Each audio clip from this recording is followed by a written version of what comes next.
absorbe por medio de este transportador SGLT. ¿En la dieta pueden haber algunos inhibidores de SGLT? Sí. Por eso es que usted encuentra que la biodisponibilidad de la glucosa a veces no es el 100%. No es el 100%. Puede llegar entre 80 y 90% su biodisponibilidad. Pero ese transportador también, ¿a quién absorbía? A la galactosa. O sea, ese transportador SGLT sirve para glucosa y para galactosa. ¿Y la galactosa de dónde se obtiene? ¿De dónde se obtiene la galactosa? ¿De dónde? ¿De carbohidrato? ¿Qué era? Lactosa. O sea, esta lactasa rompe la lactosa y la galactosa puede pasar por ese SGLT. ¿Sí? Dato importante, hay personas que mantienen su lactasa por mucho tiempo. Normalmente, después de la lactancia materna, se espera que el individuo pierda su lactasa. Eso debería ser natural. Pero debido a ciertas adaptaciones culturales, el individuo, el humano, ha aprendido a vivir con consumo de productos lácteos. No está mal, son lácteos, tienen proteínas, tienen azúcares. Y a esas personas que han adquirido esa lactasa por más tiempo, a esos individuos se les llama fenotipo, que tienen el siguiente fenotipo. Fenotipo lactasa resistente. Lactasa resistente. Los individuos que tienen lactasa resistente quiere decir que después de la lactancia siguen manteniendo su lactasa y eso les permite consumir productos lácteos por mucho tiempo. Sí, ¿Qué es más común? Que alguien tenga alergia a la lactasa pero no la tenga. en Perú, lo más común es lactasa resistente. ¿No?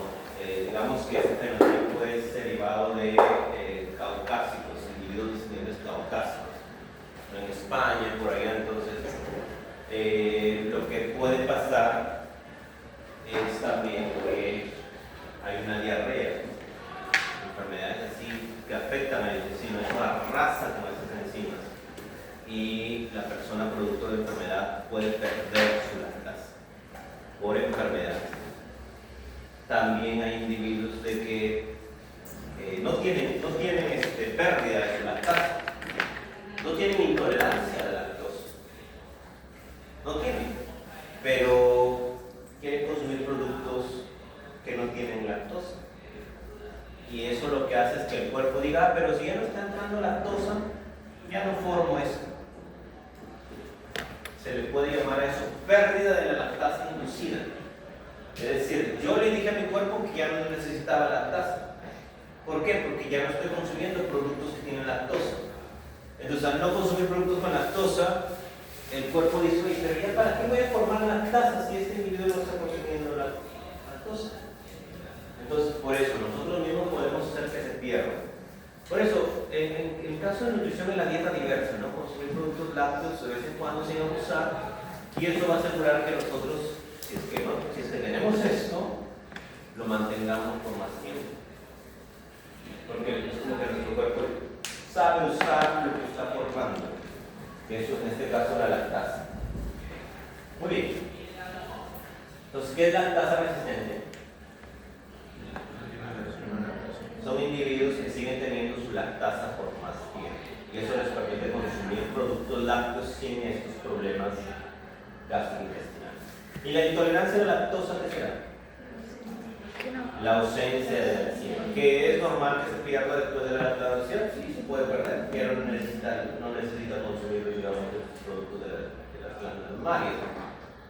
Pero ya la dieta humana incluye lácteos, o sea, no habría problema. De hecho, los individuos han comenzado a tener este tipo de lactasa resistente. Ahora, en el caso de la sacarasa, ¿qué hace la sacarasa? ¿Qué rompe la sacarasa? Sacarosa. La sacarasa rompe a la sacarosa. Y al romper la sacarosa se libera glucosa, se libera fructosa. Sacarosa. Sacarosa. La sacarosa, que es un azúcar disacárido, ¿cierto? Sacarosa es un azúcar disacárido. Y ese azúcar disacárido yo lo puedo romper por la sacarasa. ¿Cierto? ¿La sacarasa dónde está? Son aplicados por el cepillo. Entonces, la glucosa ya sabe por dónde se va a absorber por medio de GLT y ahora la fructosa. ¿Por dónde? Esta es la fibra, CLUB5 es un transportador de zona apical que permite absorber fructosa. Muy bien. Sacarosa. La sacarosa es un disacárido que se rompe gracias a la sacarasa. Muy bien, sigamos entonces. Varios detalles ahí.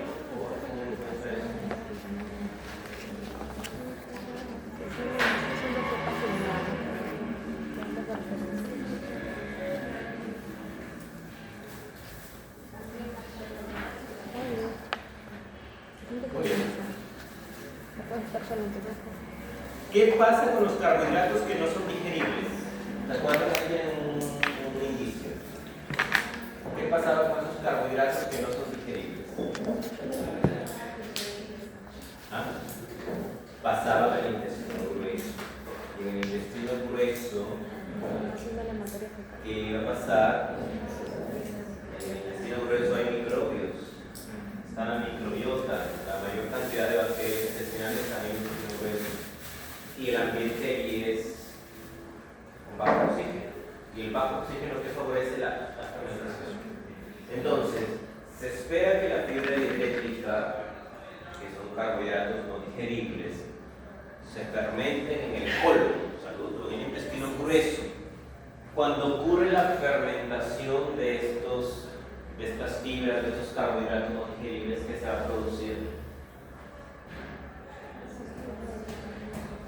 ácidos grasos de cadena corta. ¿Quiénes son esos ejemplos? Este acetato y propionato le sirven al colonocito como energía. Y este butirato va a inhibir cáncer. Ese es el fundamento bioquímico de por qué la fibra previene el cáncer de colon. La fibra, cuando se fermenta, produce estas sustancias. Y estas sustancias, una de ellas, que es el butirato, tiene efecto anticáncer. Previene el cáncer de colon. Eso en el caso de la fibra no soluble. Fibra soluble. La fibra soluble es no digerible por nosotros, pero sí es digerible por la microbiota. O sea, la microbiota la fermenta. Pero la insoluble no es ni fermentada, o sea, no, la insoluble pasa, por así decirlo. La microbiota no le gusta mucho la insoluble. ¿Dónde encuentra la insoluble? En las cosas secas, en el salvado, por ejemplo, el salvado de trigo.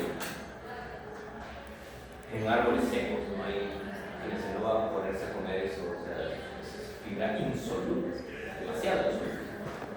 Si hay en los alimentos cosas así con estas características, sí, pero no es mayoritario.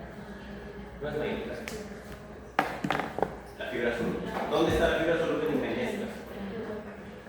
Bien, no solo eso. No solo estos componentes actúan aquí. También ellos pueden viajar por el torrente sanguíneo y identidad de tejidos. Por eso, cuando consumen fibra, tenemos un efecto a nivel sistémico. Se producen esas sustancias que actúan por todo el cuerpo. Por todo el cuerpo. ¿Sí? Ahí tienen el fundamento bioquímico de por qué la fibra ayuda al metabolismo sistémico. Todos los órganos de alguna manera se benefician de estas sustancias llamadas fibra. ¿La fibra viaja por la sangre? ¿Qué viaja por la sangre? Sus metabolitos de la microbiota, que son los ácidos grasos de cadena corta, que en cantidades normales son beneficiosos. Pero, profesor, entonces el exceso puede causar problemas. Puede incluso afectar el metabolismo hepático para que produzca mucha grasa. O sea, hay que hacer balance ahí con eso. Muy bien.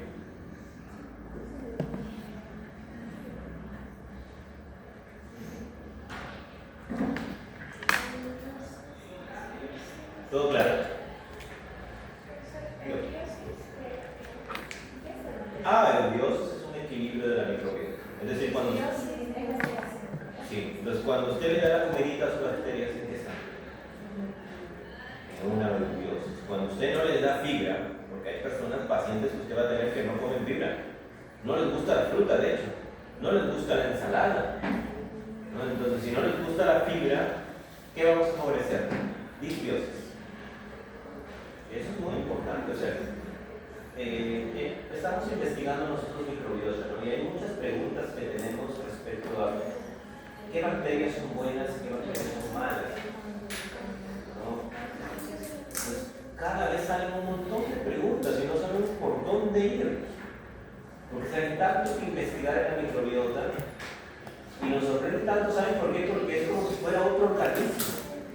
Hemos dicho, ¿cierto? ¿Por qué la microbiota es como si fuera otro organismo? ¿De acuerdo? Hablamos de metabolismo humano, pero también hay metabolismo de microbiota. Eso es como si fuera otro organismo viviendo de nosotros. Un hijo que tira cada uno. ¿Sí? Que si le tiran antibióticos, ¿qué va a pasar? Lanzan antibióticos ahí eso. Nos mata y ya su metabolismo no va a funcionar. Y su metabolismo es importante porque genera sustancias buenas como esas. ¿Se dan cuenta? La importancia que tiene la microbiota. Muy bien. Sigamos. Dígame. Sí, todas las células del cuerpo lo pueden utilizar. ¿Por qué? Porque viajan por la sangre. Muy bien, sigamos. Los disacáridos, ¿quién ingeniero los disacáridos? ¿Se acuerdan? ¿Qué grupo de enzimas? ¿Cómo se llamaban estas enzimas? Y ahí hay ejemplos, ¿no? Está la maltasa, la treasa, la lactasa. Individuos con lactasa resistente, ¿qué quiere decir eso? ¿Un individuo adulto que tiene lactasa resistente va a presentar síntomas de intolerancia? No, porque si se tiene que es lactasa resistente, quiere decir que su lactasa, estando adulto, la sigue teniendo. Muy bien. Hay individuos que la pierden ni bien nacen, ¿no? Entonces, esos son temas genéticos que hay una mutación que ha hecho que se pierda la lactasa. Bien, a ver ahí, ¿se acuerdan? Entra la glucosa, ¿gracias a quién? SGLT, pero es un sistema cotransporte. ¿Con quién entra? Con sodio, muy bien, ingresa. Y luego, ¿cómo pasa al torrente sanguíneo?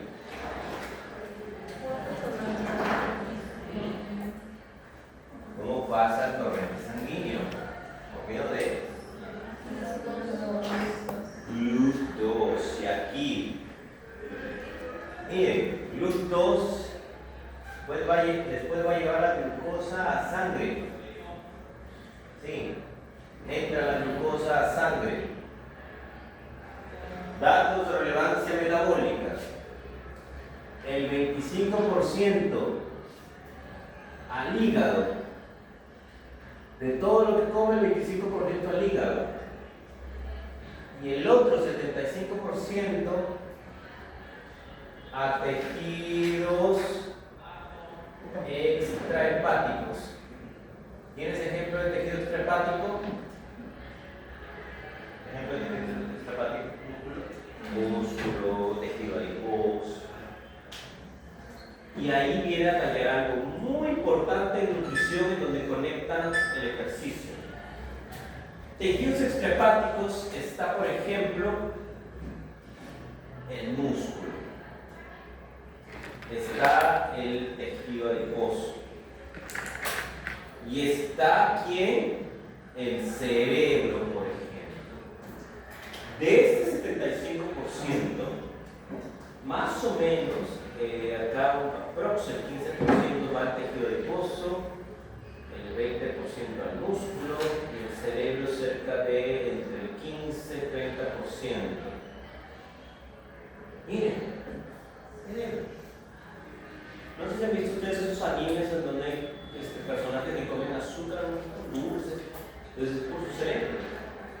Pero también, usted sabe que el exceso de glucosa puede causar problemas.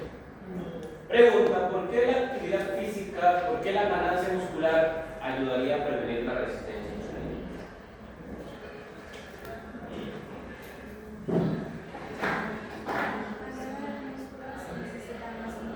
Así es. El músculo, ustedes no tienen que olvidar que el músculo es como si fuera una esponjita. Mientras más músculo tenga, va a absorber el exceso de glucosa en su cuerpo. Ese es el fundamento bioquímico que explica por qué el ejercicio va acompañado de una buena alimentación. Si su músculo está acostumbrado a captar glucosa después de comer, ese exceso de glucosa se distrae en sus células musculares.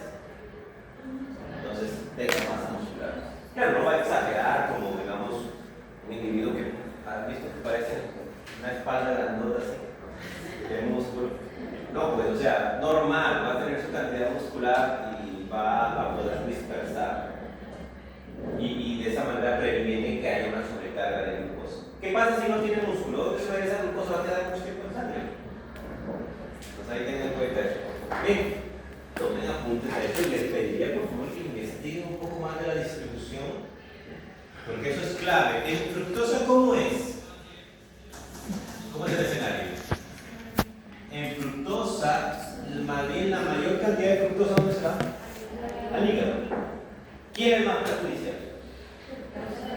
Es la fructosa, pero los dos de alguna manera en exceso, ¿no? Porque o sea, si esto se queda mucho tiempo fuera, va a haber hiperglicemia. Y eso causa que el páncreas libere mucha insulina y hiperinsulinemia, eso no le conviene, ¿no? ¿Sí? Muy bien, no me apuntes por favor a eso.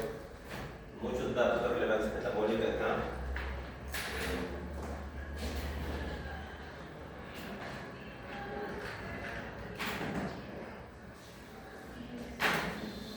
¿Ya puedo borrar acá, chicos? Tomen foto, igual en la grabación está, no se preocupen.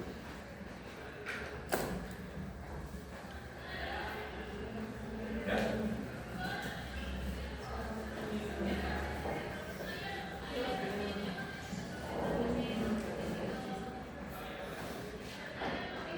Bien, ahí está, miren nuevamente un gráfico pequeño que les he puesto ahí para que no se olviden de los GLUTs, de los SGLT. ¿SGLT qué transporta?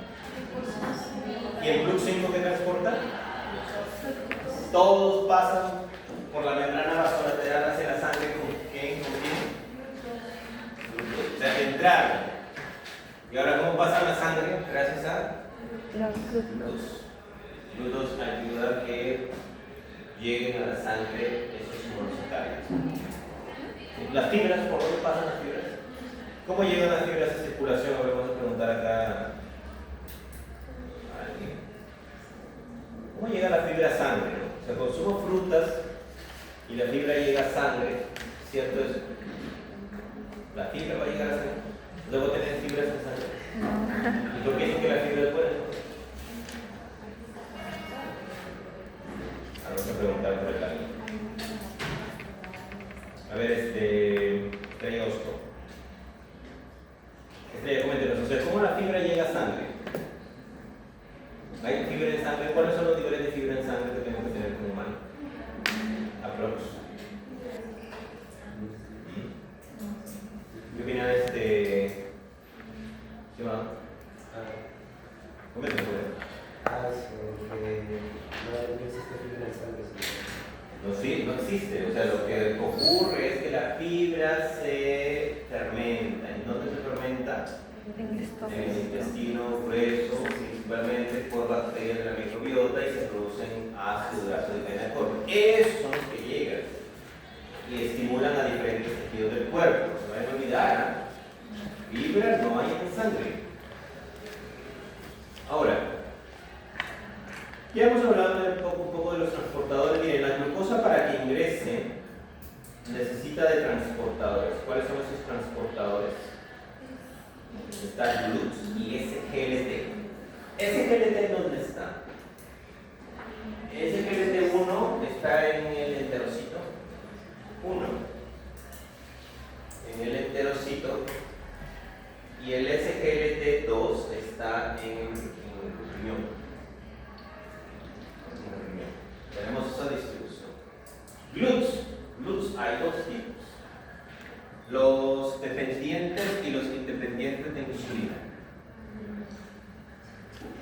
los dependientes y los independientes de insulina.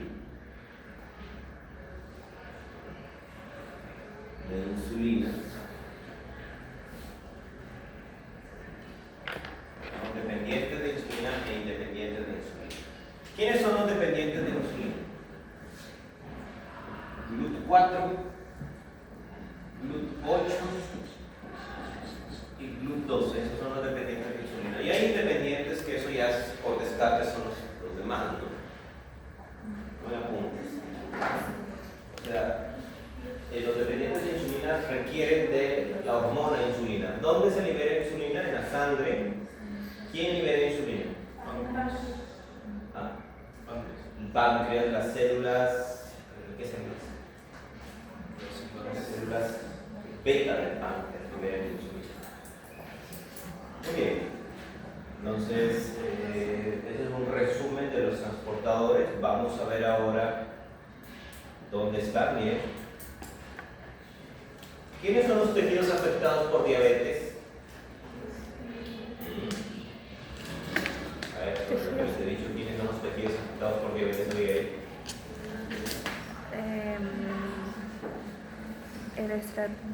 ¿Quiénes son los tejidos que van a tener problema en captar glucosa en un contexto de diabetes?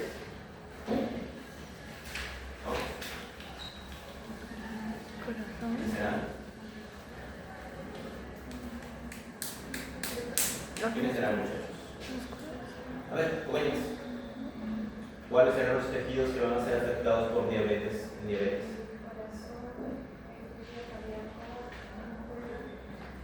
GLUT4. O sea, estos de acá son dependientes de insulina.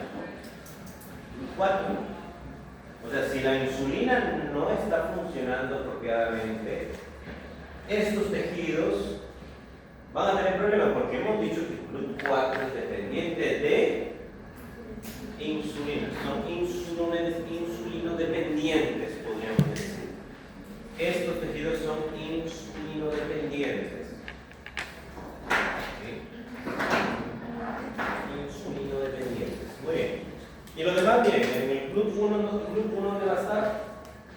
Eritrocitos, cerebro, corazón. GLUT2, hígado, páncreas, GLUT3, miren, ahí está en el cerebro también neuronas y espermatozoides. GLUT5, ¿para qué servía el GLUT5?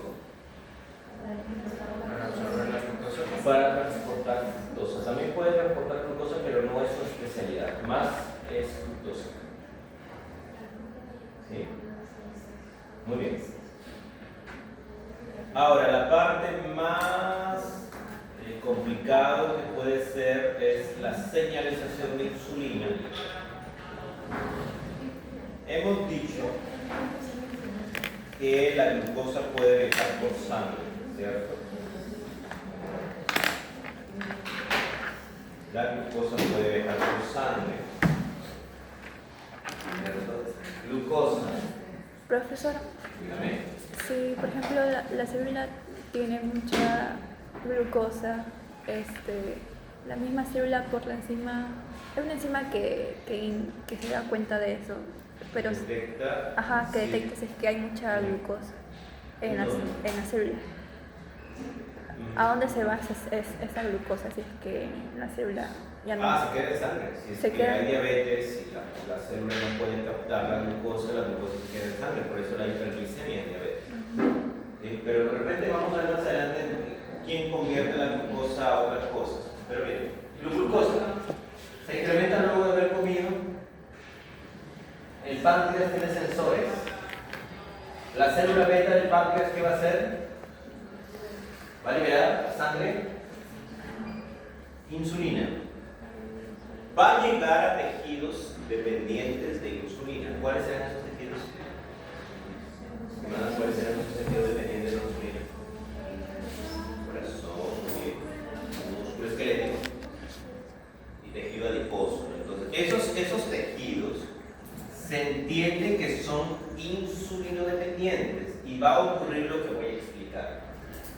Recuerden, incrementa la glucosa, la célula beta que libera insulina. El mecanismo está eso, bien complejo. O sea, cómo libera eso ya lo he visto en el control, pero libera.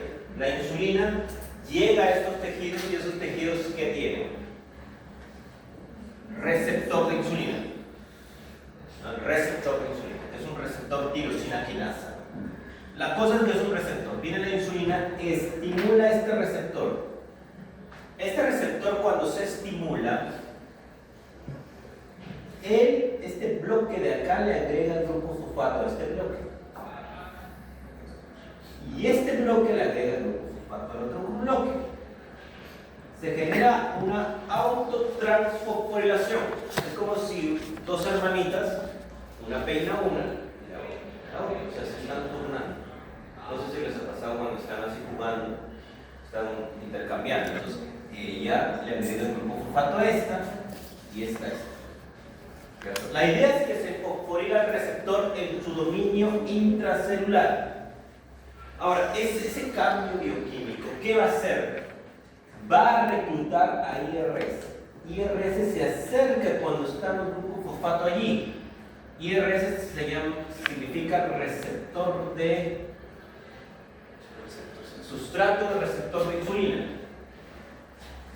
IRS significa sustrato de receptor de insulina. Sí, sustrato receptor de insulina. Entonces, IRS se acerca cuando hay esa fosforilación. Luego, IRS a quién activa? PI3K. PI3K después a quién está activando? A AKT. ¿Qué va a hacer AKT?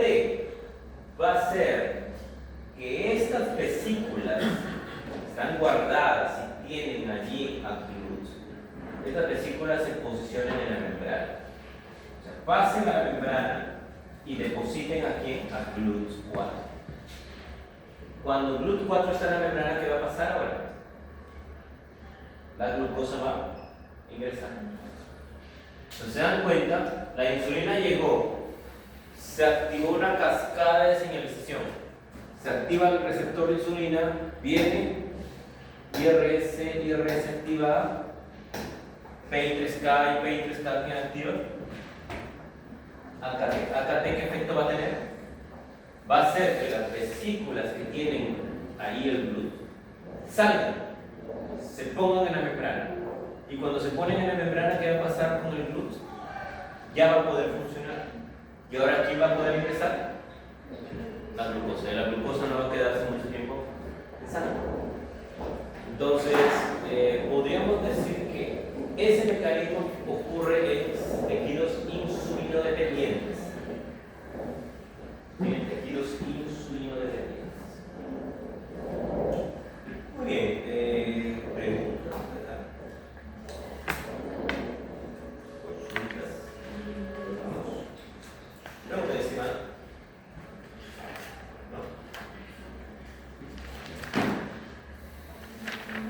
Curiosidad,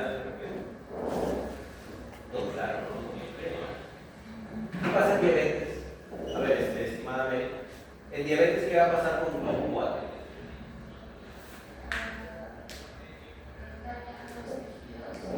GLUT4 debería. A ver, vamos a preguntarle acá a Grisela Sanz. Grisela, ¿qué pasaría con GLUT4 en diabetes?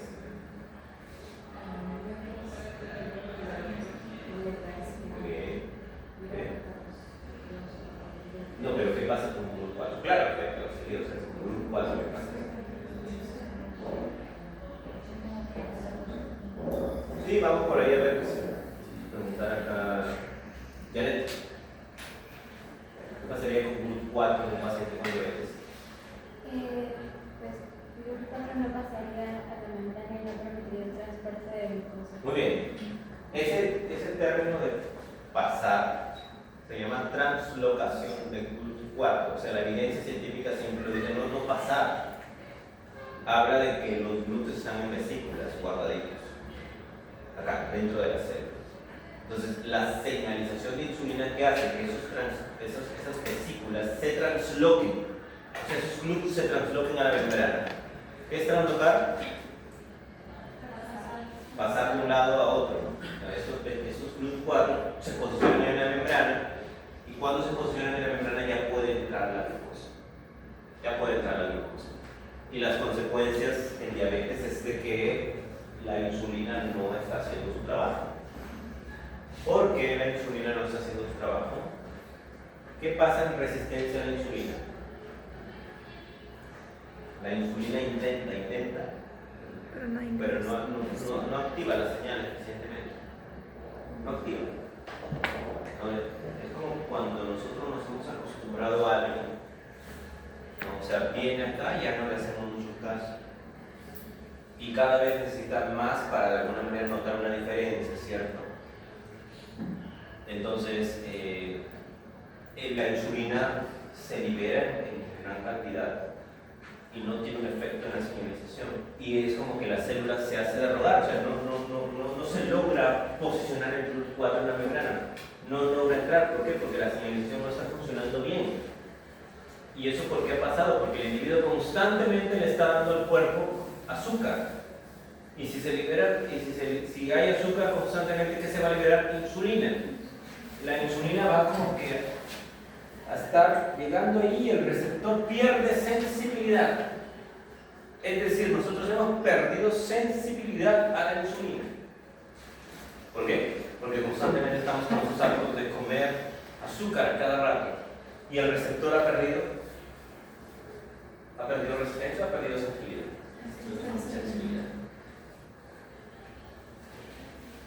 Se pierde la sensibilidad del receptor, sí. Pero, o sea, ustedes pueden decir, el receptor hay que cambiarlo, o hay que despertarlo. No es solo él, son estos componentes también que dejan de responder a la señal. Y si ellos no responden bien, no se va a translocar eficientemente el GLUT4. Sí. Muy bien. Eso lo van a ver en fisiopatología, entiendo que en un capítulo de diabetes pueden profundizar más, pero les explico ahí la base de eso. ¿Sí? Sí, más o menos, pueden revisarlo. Bien. Muy bien. ¿Preguntas hasta acá? Bien, el último break, por favor, y luego ya tenemos de